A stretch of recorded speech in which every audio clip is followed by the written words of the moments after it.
The guns of World War I fell silent on November 11, 1918. After 4 years of unimaginable carnage, 20 million dead, empires in ruins, the world finally exhaled. People called it the war to end all wars. But it wasn't. Because barely 2 decades later, the world was at war again, this time on a scale even more catastrophic. And at the heart of that tragedy lies one treaty. The Treaty of Versailles. It was meant to secure peace. Instead, it planted the seeds of resentment, humiliation, and revenge that would lead to Hitler's rise in World War II.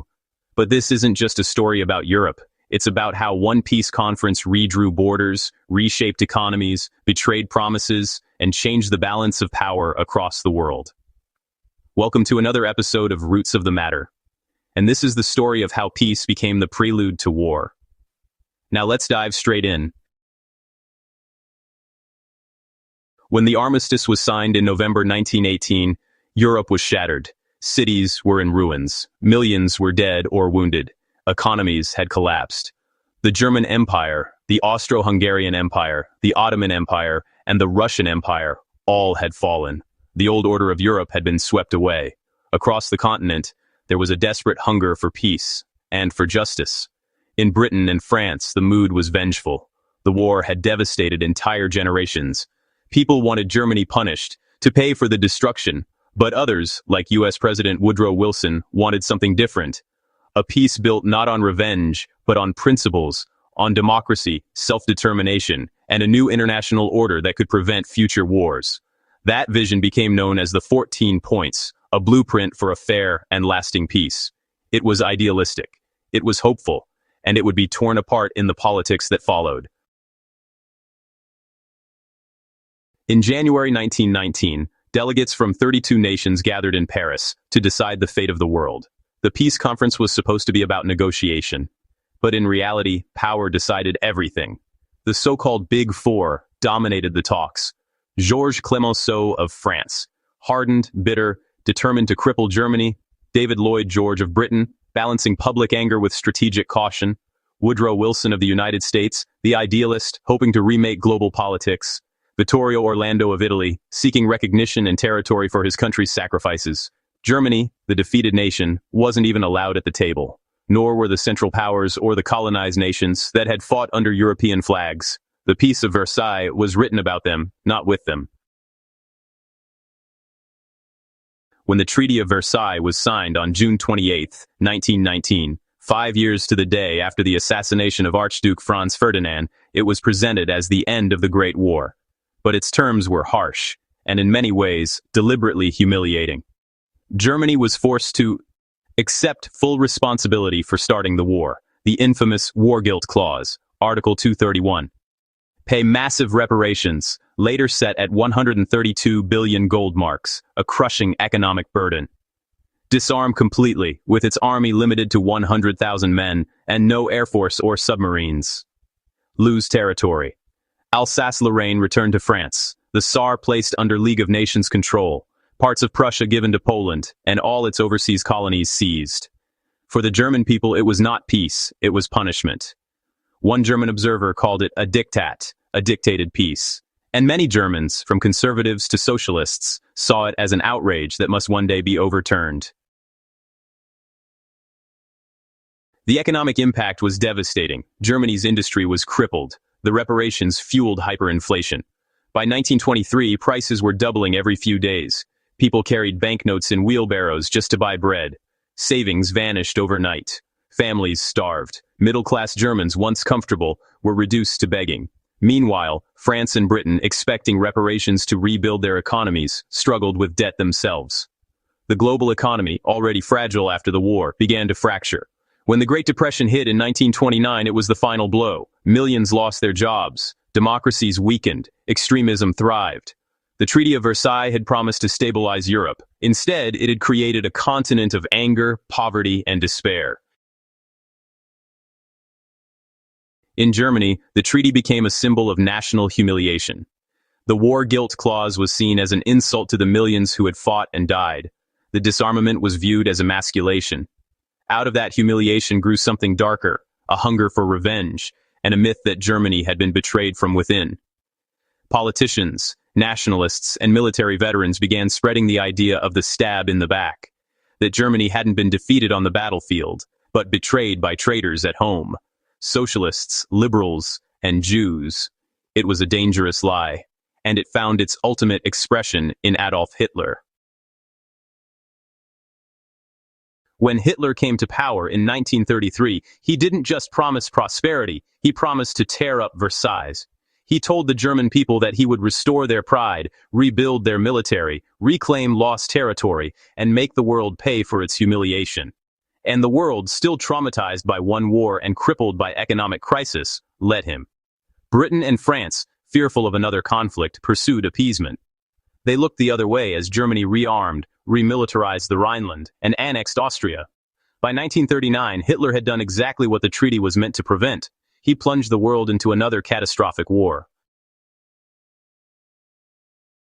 But the tragedy of Versailles wasn't limited to Germany. Across Europe and beyond, other nations felt betrayed. Italy, though on the winning side, felt it had been denied the territorial rewards it was promised. This mutilated victory fueled resentment and paved the way for Mussolini's rise. Japan, too, left Versailles disillusioned. Despite being part of the Allied victory, its proposal for a racial equality clause was rejected by Western powers. Japan's ambitions in Asia were dismissed, planting early seeds for its imperial expansion and eventual war with the West. And for the colonized world, Versailles was a moment of profound hypocrisy. Woodrow Wilson's talk of self-determination inspired hopes of independence, but those hopes were quickly crushed. Instead of freedom, former German and Ottoman colonies were turned into mandates, territories supposedly governed in trust by Britain and France under the new League of Nations. In reality, they were just colonies under another name. From the Middle East to Africa, Asia, and the Pacific, millions realized the promises of liberty did not include them. The Treaty of Versailles also created the League of Nations, the world's first attempt at an international organization to preserve peace. It was meant to embody Wilson's vision, a place where nations could resolve disputes diplomatically, preventing another global war. But from the start, it was crippled. The United States, the very country whose president had conceived it, refused to join. The U.S. Senate rejected the treaty, pulling America back into isolationism. Without American power, the League lacked authority. It failed to stop Japan's invasion of Manchuria in 1931, Italy's conquest of Ethiopia in 1935, or Germany's expansion in the late 1930s. The world's first experiment in global governance collapsed, proving that peace on paper means nothing without willpower behind it. Versailles also redrew the map of Europe, and in doing so created new tensions. Austria-Hungary was dismantled into smaller nations: Austria, Hungary, Czechoslovakia, and Yugoslavia.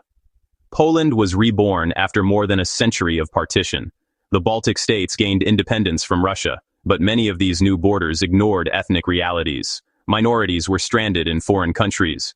Disputes flared over territory, identity, and sovereignty. The fragile mosaic of post-war Europe became a powder keg, and in that chaos, authoritarian leaders, Hitler, Mussolini, Stalin, found opportunity. The consequences of Versailles went far beyond Europe. In the Middle East, the Ottoman Empire's collapse and the secret Sykes-Picot Agreement divided the region between Britain and France, creating artificial states that still struggle today. In Asia, Japan's sense of exclusion fueled its militarization and expansion into China.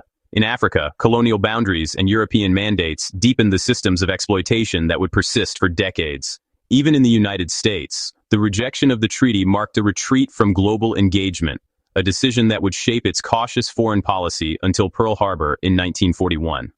Versailles didn't just end a war, it reshaped the entire global order, and not for the better. So what went wrong? Was the Treaty of Versailles too harsh, punishing Germany to the point of rebellion, or was it too lenient, failing to prevent Germany from rising again? Historians still debate it. But perhaps the deeper lesson lies not in the clauses of the treaty, but in the mindset behind it. Peace cannot be built on humiliation. It cannot be sustained by vengeance. And it cannot last if it ignores the people it claims to serve. Versailles was less a peace agreement and more a verdict, one that punished millions and left the causes of war unresolved. When the Treaty of Versailles was signed in 1919, people filled the streets in celebration. They believed they were witnessing the dawn of a new era of peace. But in truth, they were watching the countdown to another catastrophe. Versailles didn't end the First World War. It simply gave it a 20-year ceasefire. It humiliated Germany, embittered its people, betrayed its colonies, and disillusioned its allies. It created an international system too weak to stop aggression and too divided to keep peace. And in the end, it taught the world a brutal lesson. When peace is built on punishment, the war is never truly over, because history doesn't end with treaties, it echoes through them. And to understand why the world we live in was shaped by the failures of peace, we have to go back to the roots of the matter. That's it from us on this edition of the program. If you found it interesting and would like to keep uncovering the histories still shaping our world, why not subscribe to the channel? You can also support us by liking and sharing the video so we can reach a wider audience. Join the conversation in our comment section too. Thank you, and catch you in the next one.